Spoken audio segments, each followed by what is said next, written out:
बड़ी खबर, क्योंकि लगातार स्पीकर को लेकर के भी अपडेट सामने आ रहे हैं और बड़ी जानकारी लोकसभा स्पीकर पर सूत्रों के हवाले से इस वक्त की जो सबसे बड़ी खबर है वो ये कि इंडी गठबंधन स्पीकर उम्मीदवार उतारेगा। सूत्रों के हवाले से इस वक्त की सबसे बड़ी खबर, विपक्ष की तरफ से स्पीकर पद के लिए उम्मीदवार उतारा जाएगा। वो उम्मीदवार कौन होगा? क्या वो के सुरेश होंगे, जो कि प्रोटेम स्पीकर को लेकर के विपक्ष की तरफ से मांग रखी जा रही थी, या फिर कोई दूसरा चेहरा?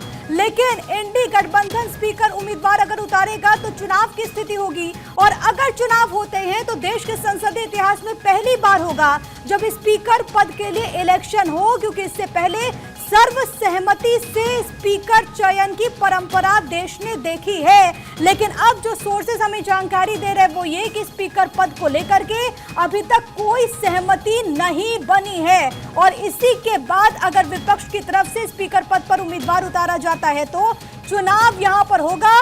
इसी बीच केसी वेणुगोपाल की तरफ से भी कहा गया है कि सरकार हमारी मांग नहीं मान रही। इस वक्त की सबसे बड़ी खबर, विपक्ष की तरफ से कहा जा रहा है कि सरकार हमारी मांग नहीं मान रही है, ये केसी वेणुगोपाल ने कहा। यानी कि डिप्टी स्पीकर का पद सरकार बीजेपी एनडीए नहीं देना चाहती है विपक्ष को, और इसी को लेकर के अब जो सबसे बड़ी तस्वीर है वो आप समझिए कि लोकसभा स्पीकर पर विपक्ष भी अपने उम्मीदवार इस पद के लिए उतारेगा, और उसके बाद चुनाव की स्थिति, पहली बार चुनाव की स्थिति होगी स्पीकर पद के लिए।